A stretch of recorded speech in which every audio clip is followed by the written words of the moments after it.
Who is known as the father of the Indian constitution. ये जो question है sir हर साल मान के चलो घुमा फिरा के पूछता रहता है, पिछले 3-4 सालों में तो कई बार रिपीट हुआ ये क्वेश्चन है और बहुत ही आसान है। बताइए जरा, who is known as the father of the Indian constitution? Mahatma Gandhi, doctor Bhimrao Ambedkar, doctor Babu Rajendra Prasad या फिर नन ऑफ द अबव? जल्दी से करेक्ट आंसर बताइए। ट्यूशन तो सर इसका जो करेक्ट आंसर है, correct answer is doctor Bhimrao Ambedkar. Father of the Indian constitution हम लोग किसको कहते हैं? बाबा साहेब डॉक्टर भीमराव अंबेडकर को। ऐसा क्यों कहा जाता है? क्योंकि देखिए सर, कॉन्स्टिट्यूशन बनाने के लिए अलग अलग कमेटीज बनाई गई थी। हर कमेटी को कॉन्स्टिट्यूशन का कुछ कुछ पार्ट दे दिया था कि एक कमेटी मान लो फंडामेंटल राइट्स लिख रही है, एक कमेटी यूनियन के पावर लिख रही है। इस तरह से अलग अलग तरह की कमेटीज बनाई गई थी।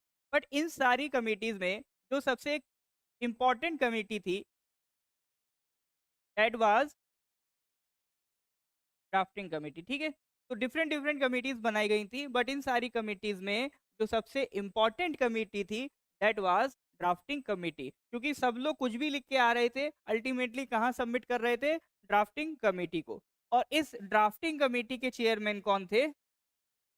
इस ड्राफ्टिंग कमेटी के आपका चेयरमैन थे डॉक्टर बाबा साहेब भीमराव अंबेडकर। ठीक है, इसीलिए उनको क्या कहा जाता है? Father of the Indian constitution. कभी father of the Indian constitution करके पूछ लेगा,